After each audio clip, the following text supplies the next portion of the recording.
Good evening, everybody, wherever you may be, whether it's evening or not. It is I, Nick, Pennsylvania, here as always with my good friend Brendan Bond. Hey, everybody. It's been a little while since we've been here. Apologies about that. I know there's quite a few emails, some from people that are listening, and some from some good friends whose voices you've heard on here that I am needing to catch up on. But we have been out. We have been out on the road. We were at and played at a wedding. We were up in the northern tier, Pennsylvania, on top of a mountain in a very, very chilly May day. It was wow. There's been a lot going on. I know you've got some audio recordings. I know I'm the cause of some of those, and I've been fairly preoccupied finalizing a book, and have to do some audio for the book, which Bond is going to be helping me out with tomorrow. So we've had a lot of irons and a lot of different furnaces. So we thought, well, we can't neglect this. We enjoy hearing from you all, and if we don't give something to talk about. So one of the things Bond was looking at was he was saying, I've been looking at the Bigfoot Field Research Organization, and there's quite a number of different sightings and reports, and because we were up in that northern tier in the mountains in the Allegheny National Forest, Bigfoot was very much on his mind. And it was only a couple months ago that we spoke with some new friends that were very Bigfoot centered as well, and I enjoyed that conversation. So Bond has kind of brought forward some of those stories that are from our immediate area, and that is central western Pennsylvania, specifically Butler County. So we're going to be reading a few of these, and I will say a couple things real quick before I hand things over to Bond is we have not read these stories yet. So it's going to be interesting to us because we're kind of going to both be reacting to these in real time. And there's also a classification of what these sort of sightings are, and I think that would be important for people to understand. Bond, can you kind of give people, how does the Bigfoot Field Research Organization, how do they classify sightings? So the Bigfoot Research Organization, or Bigfoot Field Research Organization, has been around for quite some time. Regardless of what opinions people have about it, they are one of the bigger organizations that has, at the very least, been around for quite some time. And like you mentioned, Nick, one of the things that they use is a classification system for Bigfoot encounters. And they have a Class A, Class B, and Class C, which are very easy to remember because the alphabet song.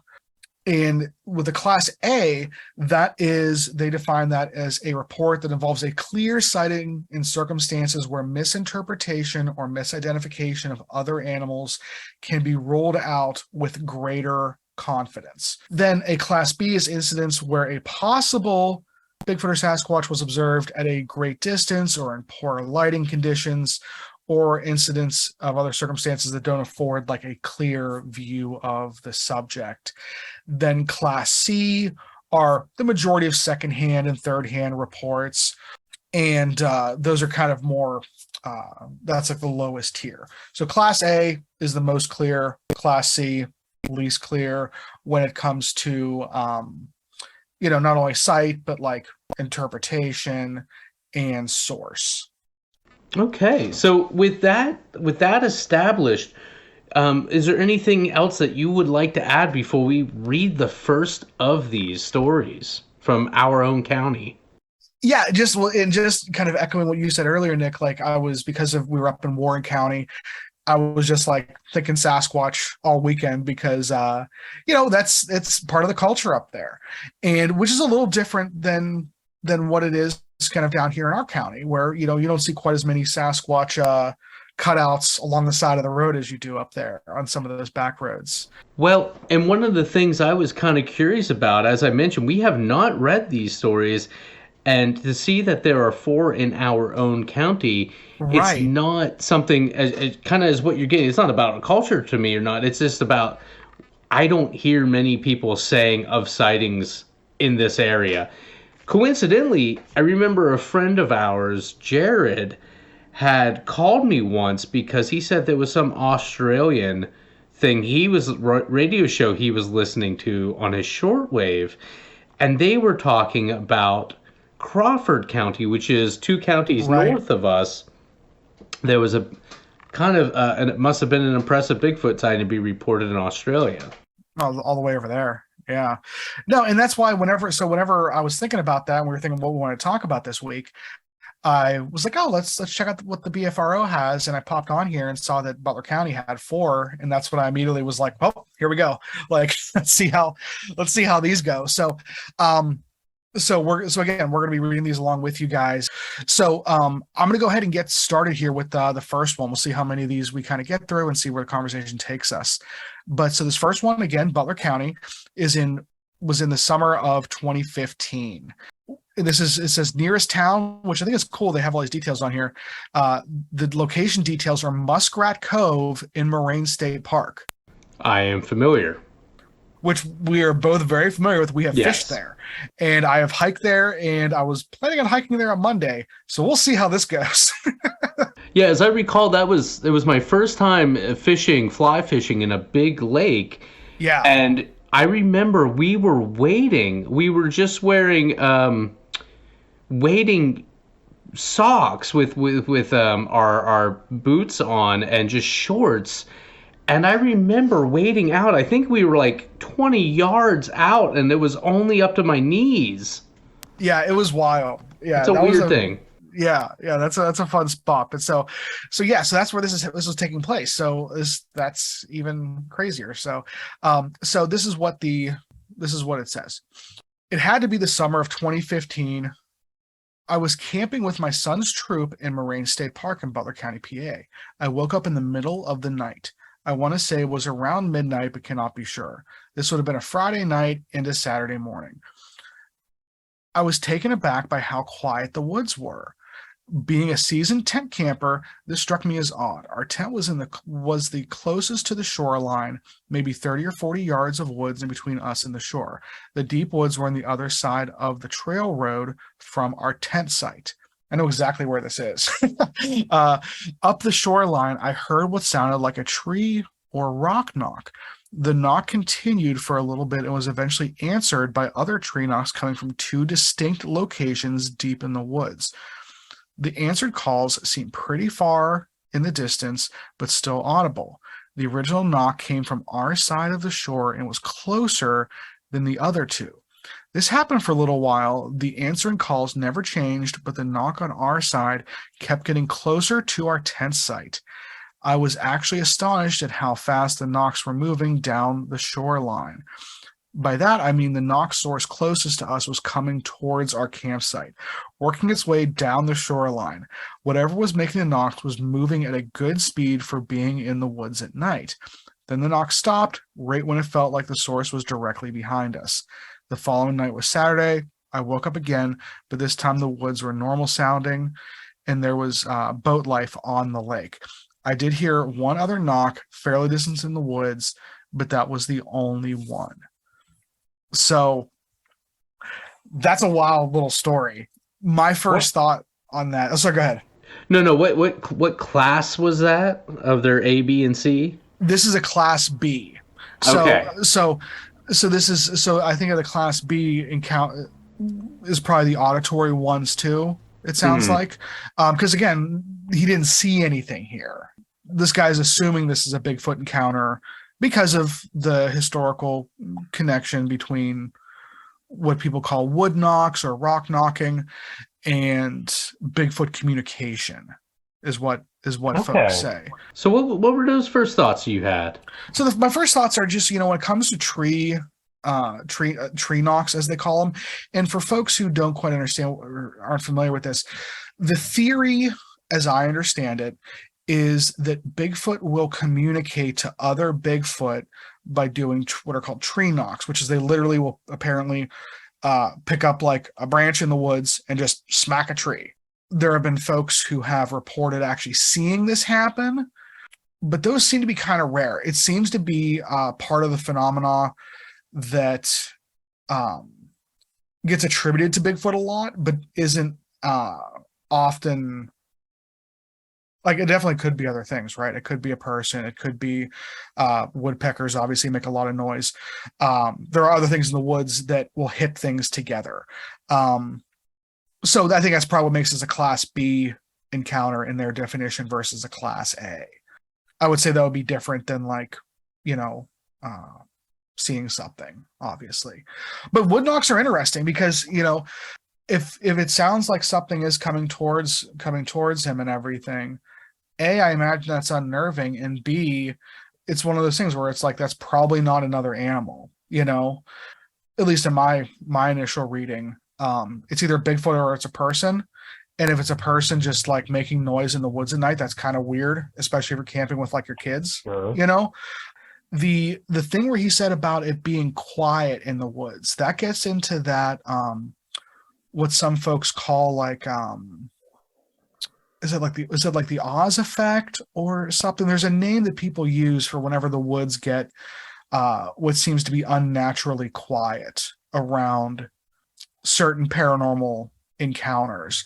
Yeah, it's an oft heard story. I even heard people say when they saw a snake, because of course so many people are afraid of snakes. I remember my mom specifically telling a story because she hates snakes. Of She was walking in the woods and she realized everything gone quiet. There were no birds, and then she saw a snake on the ground, and she attributed the lack of any animal sounds to a snake being present, which is a bit reaching. Right. Yeah. One of my, like, and this is getting into the whole debate of whether Bigfoot is a flesh and blood creature or if it is more of a spiritual nature. If it is a denizen of the woods and is like so in tune with nature, why would the other flora and fauna be afraid of it? That's a good question. And why, unless it's known for eating them indiscriminately. Right. I don't know. But what I can relate to is, like for those of us who have been tent camping, when you hear something in the woods that you don't expect and you're in a tent, that is a heightened, like, you feel very vulnerable very quick, Well, we've talked about too, just like some animal noises, even when you do, like, I expect to hear coyotes in some places I go. That doesn't make it any less unnerving. And that's another animal that will kind of circle around. Right. Exactly. Same with, like, I mean, like deer when they snort and stuff like that. There have been times where I've been snorted at by deer, like especially while fishing, and it has scared the crap out of me. Like, what it is immediately. Like, it's like, a lot of times you can even see them, but like it's louder than you expect, and certainly like jarring. How many times have you been in the woods or on some wild growth and a grouse comes out? And when a grouse takes off, it's like there's a helicopter right there. They are insane. For those of you who've never, a grouse they're loud. They're loud. Same with pheasants. Like, I mean, there are certain birds and certain animals in the woods that make so much sound you would never believe it. If you weren't sitting there paying attention to it. So yeah, no, I think this is an interesting story. I like how it's written. Like, it's kind of it's kind of a creepy campfire story with like it moving closer and everything. So I mean, this one kind of ticks all the boxes for me. This is a cool story. I'm gonna relate this one to people in the future. I feel like, being 2016 or whatever, that's not that long ago. So that's still a relatively modern encounter. It made me think of our friend Mike, who of course started all of this because his son's involved in scouting and everything, and as was Mike, and it sounds a lot like his voice, coincidentally. I just kind of going back to all the animals being quiet. If they're afraid of it, it would suggest that they have far more encounters with it than we do, and I just don't see that as a thing. I think it's a really interesting story. I think it could be very natural explanations, or even just the way we've talked about this. I feel like, or in private, the way sound operates outside in the wild is very different, especially around a lake. especially around a lake, especially, and again, the topography around here is very hilly. There are a lot of rocks, there are a lot of things which can refract and reflect sound. And if anybody's ever listened to stories of search parties and whatnot, you've probably heard that a lot of times the people they are looking for have been within earshot of them, but sound can oftentimes. So, all I'm getting at is that it's an interesting story. If you were there, it would be very unnerving. For sure. But I feel like this could be a natural explanation to this. And was it moving closer? Was it all just from a same source? Because sound can be very weird, especially if we don't know what the weather was like, if there was wind involved as well. Sound does weird things. So we say that all the time. Does. Sound does weird things. Yep. It's also, we are both so familiar with the immediate area. Yeah, like we've hiked there, we've fished there, but again, what I will give too on the both from a reporting standpoint, like the person who was interviewed and whoever took this interview from this person, like very thorough details. There's not a lot of subjectivity in it. The person's trying to be objective with like the distances and everything like that. So it sounds like, I mean, it just from as far as the eye test goes, this seems like a credible story. Like, I believe this thing happened to this person. Questionable whether or not it was a Bigfoot, but it's definitely a spooky story, you know? So I'm going to go ahead and actually follow that up with another Class B story that takes place right around the same place and the same time.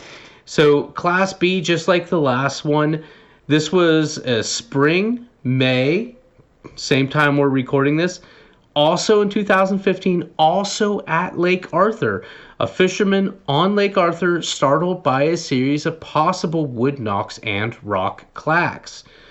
So, location details, the person that submitted this says, I was actually on my boat on the lake at the time. If needed, I can give an almost exact location using Google Earth or another map. I think we're fine. The nearest road, 528, 422, so right out by Prospect. 422, as you know, this is actually a man-made lake. It was created in the 70s. It was fed by a series of natural creeks. In fact, if you listen to our other thing, Dr. Pennsylvania, we have a whole thing on the creation of Lake Arthur at Moraine State Park. And part of the old Route 422 is actually under the lake. But anyhow, here's the story from this fisherman also at Moraine State Park back in 2015, as was the last story. Observed, while fishing on Lake Arthur at Moraine State Park, I heard wood knocks and rock clacks. It seems that they were answering each other. I would hear 2 wood knocks, and maybe 10 seconds later to the west, about 200, 300 yards, I would hear 3 rock clacks. The sequence continued for about 8 to 10 minutes. The sound stopped when a boat went past mine. I do believe in Bigfoot, I always have. However, this is the first time anything like this has happened to me. It disturbed me so much that I started up my boat and moved to another part of the lake. So there were no other witnesses. The person was alone. This was around 10 to 10:30 in the morning. They actually say that there was small clouds. So it was mostly sunny, about 50 degrees. There's a follow-up investigation report. So I'll leave that. If you're interested in learning more about these, I would recommend checking this page out and going, because there's a couple. There is a follow-up onto this investigation, but I'm going to leave that there. Very, very similar to that first story that you read. In fact, I'd be curious if he wasn't in the same immediate region of the lake, because where we were at, there's a boat launch there as well. Not only where we were at in the last story, but that place where we were fishing, which is where the first story occurred. I'd be curious if that isn't where they had let in at. No, go ahead. I was going to say, no, I think you're absolutely right. I think there's probably more similarities in this story than what is initially mentioned. Yeah, and not much more that can be said because essentially the story is I heard things. I think the most interesting thing to me is that even though this person was on a boat in the middle of the lake, presumably, they were shaken up enough to go somewhere else on the lake. Right. And if you know the type of person who is going to be fishing in a marine state park, like most of those folks are pretty serious about their fishing. Yeah, and this person's out by themselves at that. Yeah. So like again, this is just a blanket judgment, obviously, but those folks aren't going to get up and move spots for nothing. So the fact that he was disturbed enough to move, again, even though it doesn't seem like that crazy, or like the other encounter, possible encounter, I think seems scarier. But the fact that this was enough to like shake this gentleman says something about maybe how pronounced it was.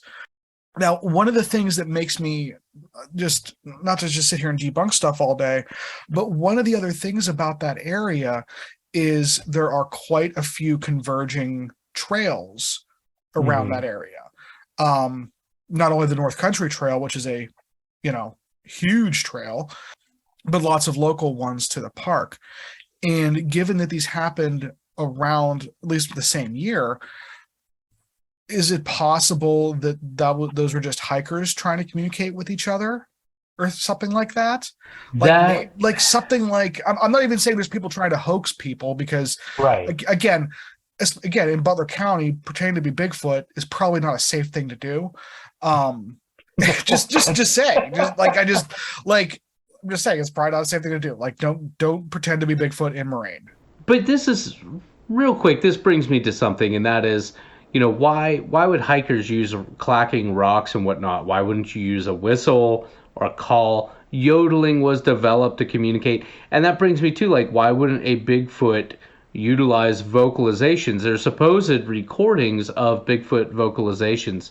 I was skimming through the follow-up investigation though, and a brief snippet of it says, apparently there were only a couple of other boats on the water at the time. The witness was alone, and the experience caused the hair on the back of the neck to stand up. He's quoted as saying, "I didn't necessarily feel like I was being watched, but I felt like I didn't belong there either." So, yeah, I mean, both of these stories, if you were there, I have no question it would feel unsettling. Right. And anyone who spends enough time in the woods, even if like let's say hypothetically there was nothing weird happening, both of these were mundane circumstances that, just seemed weird. We've all been in the woods where something happens and, that the reptile part of our brain, the parasympathetic area, or whatever, something reacts and your hair stands up in the back of your neck and you're just like, nope, like something is wrong, I'm out. When that happens in proximity to something like rock clacks and wood knocks, I could understand why these people attributed it to Bigfoot. I'm not saying that's definitely what it was or anything, but I can see why people are drawing that correlation. Fair enough. Well, I believe the next story on our list is yours. After that, I think I have the oldest one here, but go right ahead. I'd be curious if it's another Moraine State Park wood and or rock clacking. Right. Okay, Apparently, Big Feet have developed Morse code, is all I'm going to summarize, but they still have a monosyllabic vocabulary. Yeah. So, so this one is a Class A sighting, and this one says my sighting occurred in a wooded area near Evans City, PA, in Butler County, not far from Route 68. Yeah, if someone asked me where I was, I would say a wooded area near Evans City in Butler County, not far from Route 68. Accurate description of your abode. Yeah, that would be reasonable. So, okay, so and this says this happened in 1992 or 1993. I and two other friends were sitting around a campfire late one night cooking hot dogs and talking. I began to hear leaves rustling and sticks breaking as if something was walking around the woods in front of us. I asked my friends if they had heard it, and they had not. Suddenly, the noise started again. This time we all heard it and quieted down to see if we could tell where the noise of something walking around was coming from. We heard a few more steps, then a huge crash as if something had struck the mobile home just in front of us. It was loud. I asked my friends to put out the fire and told them that we were going to get out of here fast. I ran to our cottage to wake up another friend who was sleeping. I told her what had happened. She immediately got up. At this moment, my two friends came to the door. They both were very frightened. Steve, not a synonym, not a pseudonym, it just says Steve, had been putting out the fire when he saw a large, hairy, man-like creature standing about 20 feet from him. He shined his flashlight and saw that it was huge, 7 to 8 feet tall, with red eyes. He called Mike to show him, and they both witnessed the creature running off. They said it ran kind of hunched over. So then there's a few other things here. It says, also noticed that night, nothing more was heard, but a few years later, this gentleman's fiance and another person heard some sounds much like the howls that were recorded in Columbia, Ohio, around 11 o'clock in the evening, which is, they're referring to the Ohio howl. Which I believe you played for us. Yeah, it's one of the more famous. Yeah, one of the more famous supposed Bigfoot recordings. An environment here, it says this is a wooded area of summer cottages and one mobile home. It is back about half mile from the main road down a dirt road. It is really only a summer place for vacationing. Not many use it in the winter. There is a creek, the Connequenessing. The creek is fairly large. So I think this is right near Hartman's. I agree with you. And a lot of those, because there's a bunch of those cabins. We had a friend in high school whose family had one, despite the fact that they lived less than 3 miles away from it. A lot of those back in 2004 got wiped out. Yeah. Yeah. We had some immense flooding in the region, and a lot of those were carried away and down the creek. But yeah, I think that's exactly where we're at. The Connequenessing runs right through there. And yeah, Hartman's is a golf course and restaurant that Bond referred to a second ago. My school bus, actually, for middle school, which was, our school district was set up that every sixth grader had to go to the middle school, or rather the elementary school in Evans City. Mm-hmm. So they were saying that was the way to prepare us for high school, was to send everybody. It was a silly reason. I don't understand the lack of logic. But my bus went through because there were some full-time residents in those cabins. So yeah, interesting. No, and this is an interesting story because it's this is something that always gets me, where something will start out sounding like a regular animal, then there's a sighting, and then it usually gets weirder, and then there's like the resolution. And like with this one, you think like, okay, if you hear something in the woods, again, we have deer around here. We have lots of things with coyotes. Lots of things can make noise in the woods. We've got bear too. Now, there aren't many things that are 7 to 8 feet tall with red eyes that are going to stand near a fire. But well, can I say something real quick about the red eye thing? Because of the presence of the fire, is this that the thing had red eyes, or is this that the eyes that are set for moving about at night are reflecting back some of the red from the fire? That's something that I wish was called out in different accounts more, whether eyes were reflecting red, which is one thing, or they were self-illuminated as red. Yeah. And because those are two very different things. And again, if you're afraid and you're in that moment, you can be forgiven for not being able to differentiate between that. But for sure.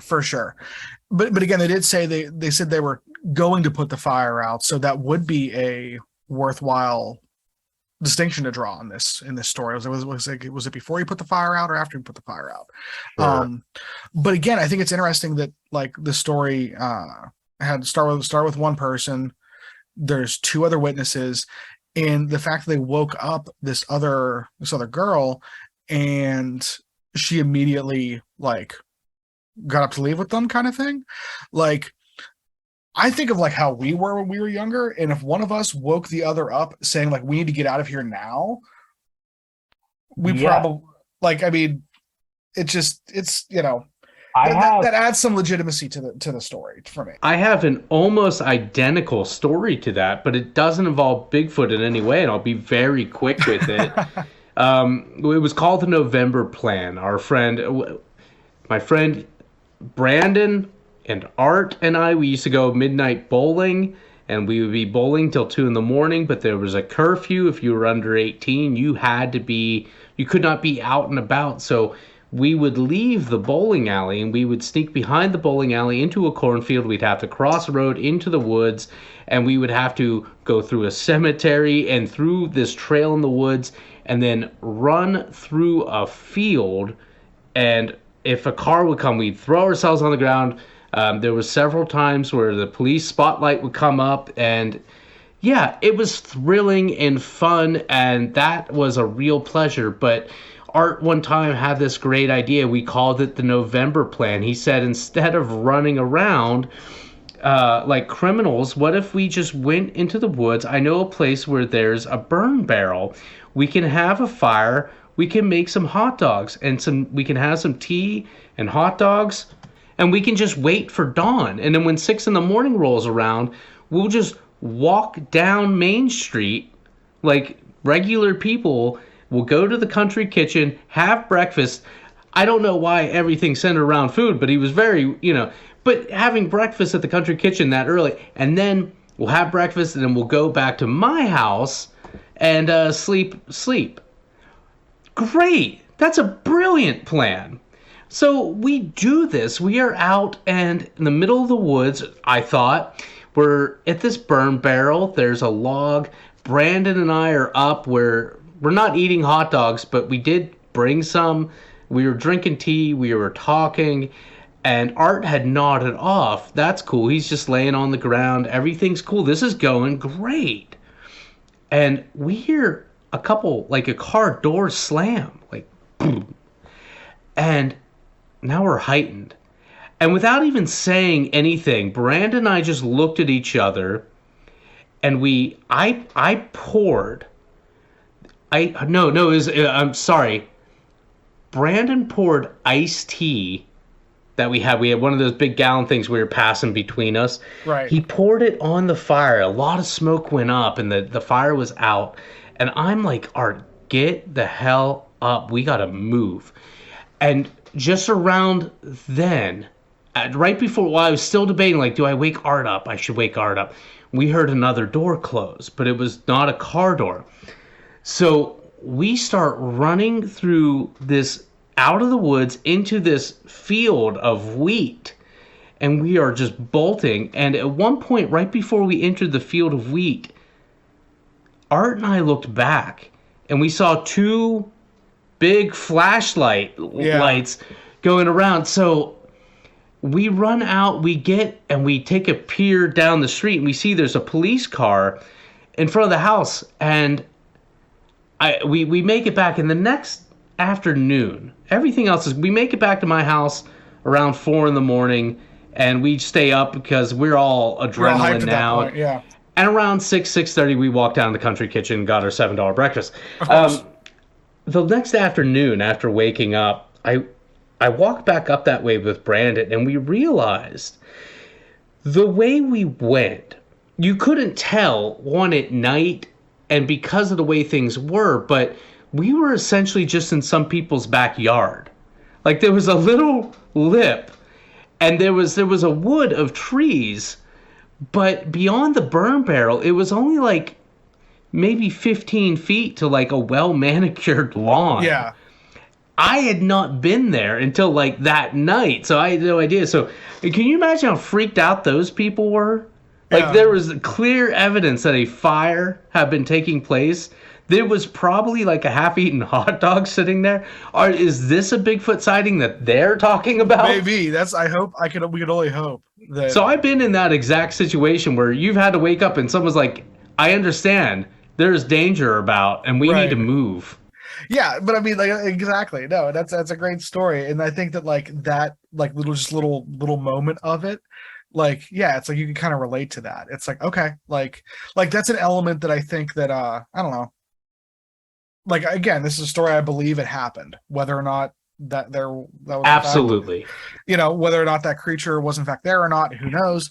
But it's a spooky story, and people talk sometimes about Sasquatches coming into established camps like that, just like seemingly for kicks. And if Sasquatches and Bigfoot and everything are like flesh and blood creatures, and they are related to great apes or whatever, and they do have that level of intelligence, it makes sense that they would either A, be territorial, or B, just screw around sometimes for no real good reason, just kind of play, maybe that's what they're doing in situations like this that don't make a ton of sense otherwise. I don't know. It's just something interesting to think about. Sure. Again, in each one of these stories thus far, even I think the fisherman on the lake was probably the most mundane one. Because I feel like that could very easily been a woodpecker, but I can totally understand that it would be unnerving. And I feel like this could very easily have been a bear. I think in the night, black bear, very common. I feel like in the night, too, it might be harder to judge the height.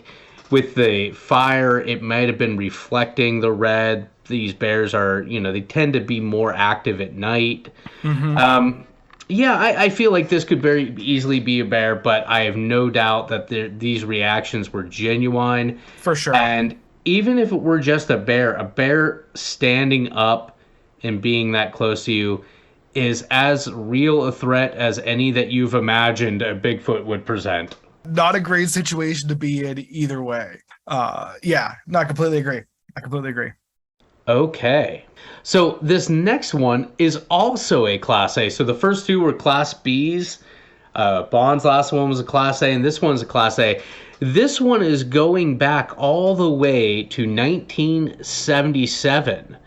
The summer of Sam, the summer of the Great New York Blackouts.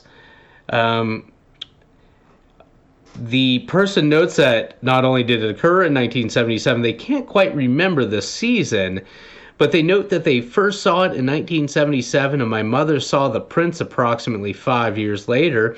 Hopefully, the description here is going to shine some light on what he means by mom saw the prints 5 years later. Right. Of the 4 stories we're reading right now, this is the longest, and it occurred in Prospect, Pennsylvania. And they note it's about 40 miles north of Pittsburgh. Prospect is not the next town over from where I'm at, but it's the next town of any real consequence from where I'm at. It is not too far from this lake that we've been referencing. Right. It is probably, what would you say? It's probably about 17 miles north of Evans City, where the last story was. But Here we go. At approximately midnight, I was traveling home from my parents. I got about 3 or 4/10 of a mile going slowly up a steep grade. I saw something out of the corner of my eye. Assuming it was a deer about to cross the road in front of me, I stopped. Side note, good decision. Smart man, yeah. Yeah, because there's never just one deer. Right. We all know. Right. Well, the story goes, it wasn't a deer. When I first looked at it, I thought maybe it was a bear walking upright, but when it got directly in front of my headlights, I could not believe my eyes. It was not a bear. It walked ever so slowly across the road like the car was not even there, did not even look in my direction. I was so scared. My little girl was sleeping in the back seat. I thought I should just step on the gas and try to hit it. All kinds of ideas were racing through my head, but I decided not to try to run over it, because I thought if I just hurt it and make it mad, well, it would hurt me and my daughter. I'm sure it was probably only a minute, but it seemed like a lifetime until it crossed the road and it was gone.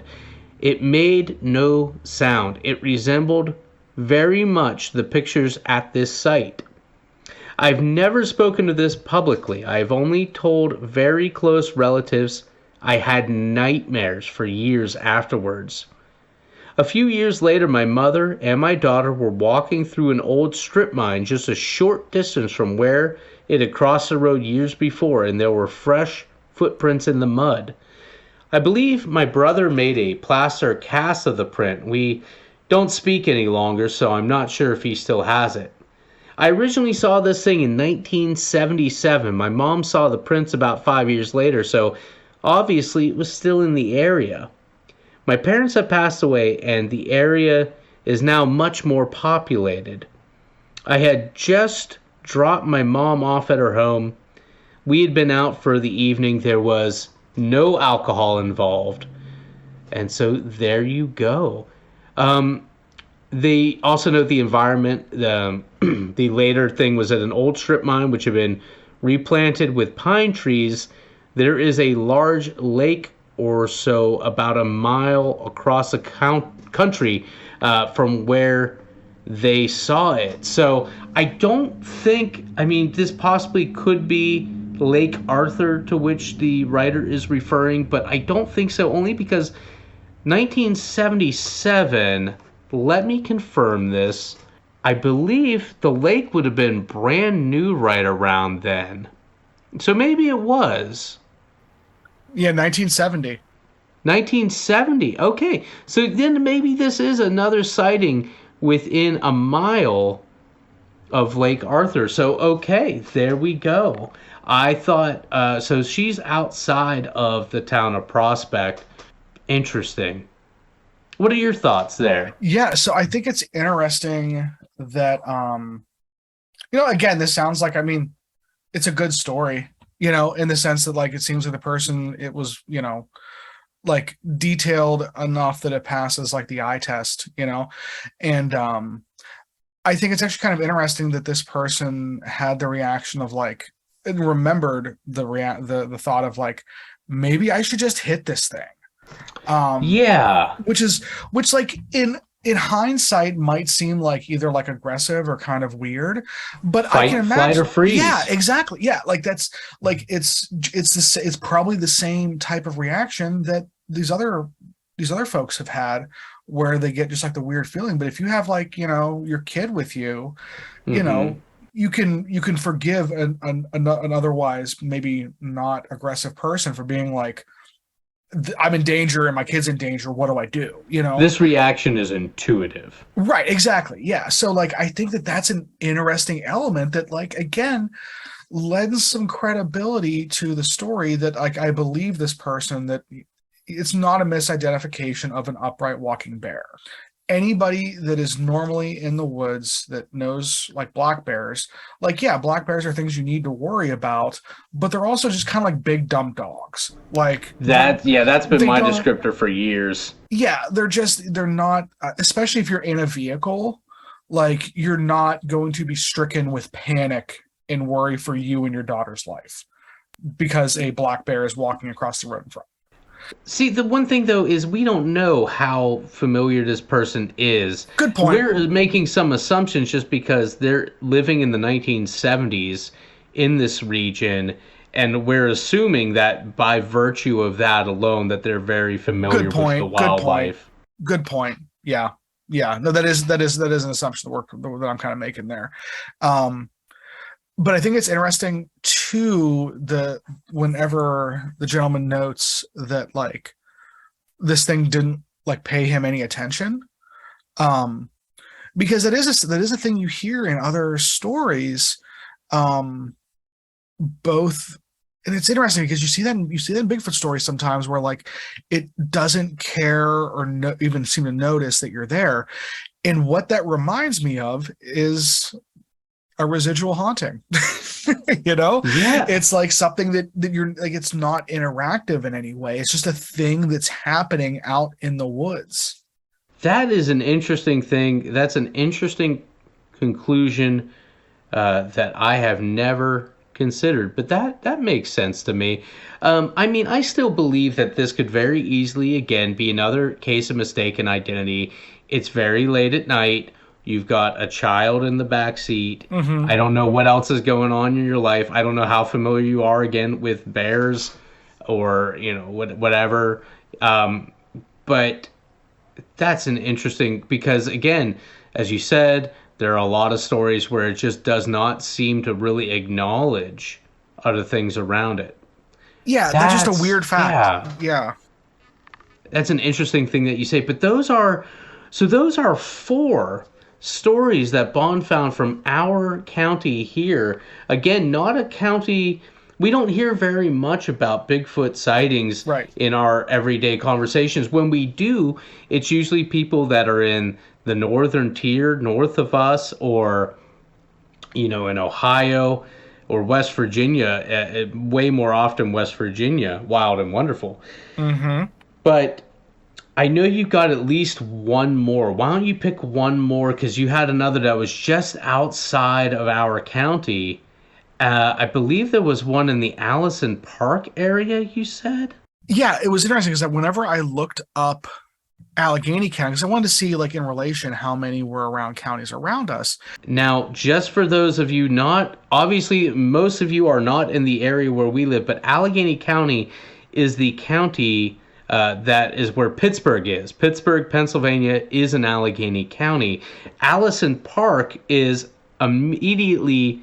So we are Butler County. We are immediately above Allegheny County. As soon as you cross over into Allegheny County, effectively you are in Allison Park. The Turnpike, the Pennsylvania Turnpike, kind of runs right through it. But sorry, I just felt the need to interject that. No, absolutely no, and it's definitely like a suburban area, but like a lot of places around Pittsburgh, the division between like suburban, area and dense woods is actually a lot closer than people like. There's a lot more green in those areas than people think. Yeah. For example, I live in a city. I live in a city. I mean, people will say, "Well, there's only like 15,000 of you." Yes, but around here, that's between Pittsburgh and Erie. That's as big as it gets. Yeah. And we have bears that walk in from the woods. Even though I'm 1 block from Main Street, 1.5 blocks from Main Street, I'm also only 2 or 3 blocks from a forest, because once you get down by the train tracks, there's this whole section of train yards. Once you cross over the train yards and everything, you are in a forest that continues until you get to another town. Yeah, and I just think that's an important thing to kind of like remind people of when we talk about this area. The reason that this caught my attention was not only when I looked at the Allegheny County section, I noticed like right away that out of a number of entries, 2 of them said Allison Park, and I have family and friends in the area, and I'm very familiar with the Allison Park area. I was just there last weekend, so I thought it would be interesting to see like, okay, well, like what's happened around there. So absolutely, because again, not a place I would think of. No, and interestingly enough, we've talked about what's called North Park, which is right next to Allison Park. Allison Park is a town. North Park is a county park, but we've talked about some of the stories, Blue Mist Road and other things that are in that area. So I thought this was relevant. Yeah, Blue Mist Road's notorious enough to have been included in those like weird state books, and in weird Pennsylvania. Right. There are quite a number of stories from North Park, but yeah, tell us this story. When did this happen? Yeah, so this happened in the fall of 1971. So going back a little bit. So this is our oldest one so far, and back then, Allison Park probably would not been so nearly populated. Right. Still people around, but definitely not the suburban. Yeah, I'm gonna look up real quick. Just what was the population like in there? The area, yeah. So Allison Park, Pennsylvania, just real quick. It says Allison Park has a population of about 2,100 people, but that's including 1, 2, 3, 4, 5 townships. Okay. Because it's actually not a town; it's a census designated Right. area. It's like an They area. It's don't kind of have data for it's the the 70s. yeah. It's like the area south of Gibsonia. It's like So Yeah, so unfortunately, I can't say how many people were there in the 70s, but I would imagine that it was easily half that. yeah, it couldn't have been. It couldn't have been much more. So now going into this encounter, this one has. Oh my gosh, this one has tracks like photos. Oh my god. Okay, so let's read this. So location details. The person says there is a gas pipeline. This is very specific. There is a gas pipeline between Brant Road and Sample Road. This should not be hard to locate since Brant Road is not very long. I know where that road is. Coming down Duncan Avenue, I know where that's at. The sighting occurs. This is the important part. The sighting occurred about halfway up the pipeline at this location, completely within the boundaries of Hampton Township. So I know right where that is. So this is what the report says. A friend and I were sitting down on a pipeline right of way, so like an easement. We heard a noise that sounded something like a large bird might make. A little while later, we heard something that sounded like someone knocking on a tree with a piece of wood or something. These sounds continued alternating off and on for about 20 minutes or so. I remember that my friend and I talked about how the sounds were a little strange and getting louder. At one point, I realized the sounds were coming from a point very close to us, and they seemed to be coming from the same place. So these two sounds have now converged. So we stood up to see if we could see anything. That was when we saw the animal. It looked at us. We looked at it, and we took off running. Before running, I noticed that what I was looking at was about 7 feet tall, relatively the same proportions as a human, except longer arms. It was covered in shaggy, 2 to 4 inch long gray hair. The face was not clear to me, and I could not make out the features at the distance of about 20 to 30 yards. The animal crashed through the woods as it ran away, just breaking down everything in its way. I kept looking back as I ran, and it just seemed to be going in a straight path up the hill towards Sample Road. Some years later, I visited a wax museum in Niagara Falls. At the end of the exhibit was somebody's idea of a Bigfoot. It looked very much like the one that I saw, except for the facial features. This one had big pointy teeth and looked pretty angry. I could not clearly see the face of what I saw, but I don't think it had pointy teeth or an angry expression. Also noticed, I used to go to this area to pick blueberries and gooseberries. That's important. I thought this maybe the Bigfoot was there for the same reason. After the incident, I camped out near the location of the sighting for one night, but did not see or hear the animal. So there was 2 witnesses here. Then it says other stories. This is from like the Sam interview, I guess. It says, yes, many over the years following my sighting. There were several sightings in the area by my family members and some friends. The animal was heard many times as well without being seen. Footprints were seen. My parents made plaster casts of footprints, and researchers were called, and they interviewed my parents. The interviewers seemed to be trying to connect the Bigfoot sightings with the UFO sightings in the area. This was all in the 70s and 80s. I do not know of the specifics or any recent sighting in the area besides the one on Wildwood Sample Road. I have to interrupt you real quick. I can't imagine that interviewer was anyone other than Stan Gordon. It has to be Stan Gordon.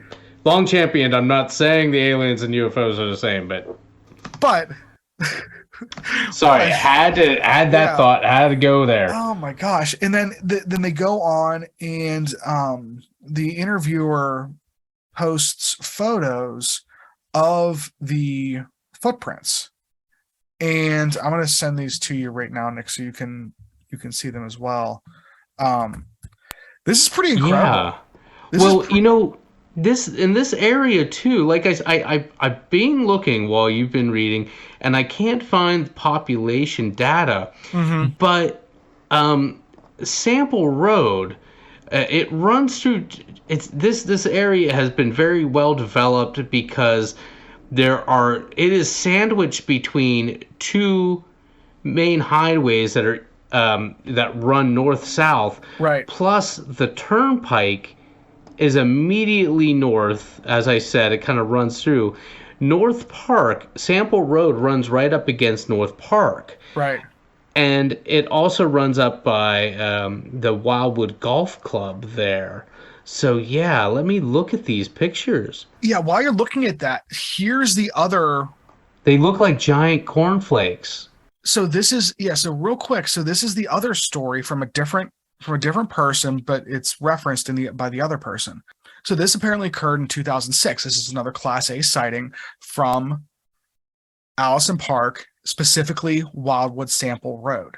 Now, this is in 2006, so, 25 plus years later. But what it says is, I was at work with my uncle. It's a family business and is located near the forest with a huge open field across the creek. Anyways, we weren't very busy at work, so my uncle was walking around and just looks out the back door. He stops and yells to me, "Hey, come here." So I run over to where he's standing and see this big black hairy thing running down the hill. It definitely wasn't a bear. A bear can't run downhill on 2 feet. This thing was very big, very hairy, looked like an ape, and was moving very fast. Interesting. That's nuts. Well, I have to say real quick, I know you know where Brant School, Brant and Sample Road, you know where they intersect at, right? Bryant Road. They intersect right next to Pine Creek, which I know you used to. Yeah. Oh my gosh. Yeah, you said that used to be one of your fairly local places that you could make just an afternoon trip. That's a great little creek. Oh, that's wild. See, this is a wild story. So, the thing you sound shaken. I'm shaking. Well, just because it's just a cool story. I think that it has some interesting elements that you kind of expect to hear in these situations, but also it's very detailed. The fact that he said that they said it was making a sound that a large bird would make, and then you have rock clacking coming together, that's just I don't know what the hell that is. That's just weird. But I've never heard the bird sounds associated in these stories. Neither have I, and I wonder what that could be. I don't know. Just there's a lot of weird things coming together in the story. I think it's interesting, and the fact that you have two happening in such a small, specific area. And again, it's not the kind of area you would necessarily think to have these kind of sightings. I suppose, though, that in that region, if you were going to, that would be where it would happen, just because that's probably the most forested part of that whole area there. Right. Yeah. Yeah. I think it's just interesting that the person refers to multiple sightings in the area that happened afterwards, and the fact that they have these casts and everything. And yeah, just to be clear, these are 3-toed footprints, just like Stan Gordon was investigating in the 70s. Just saying, that's worth noting. Well, if you've been interested in these stories that we've been kind of sharing and talking about, I'm going to give Bond some time to recover here. But we would definitely like to hear from you where you're at. If you feel like you are in an area that has a lot of such occurrences that we are not familiar with, definitely reach out to us. We always love, like I said, we've been trying to catch up with some emails that we've gotten. We always love hearing from people and getting feedback. How can people reach out to us? Yeah, if you would like to reach out to us, you can find us on Facebook or Instagram at the Ghost Furnace Podcast, or you can just send us an email at theghostfurnacepodcast@gmail.com.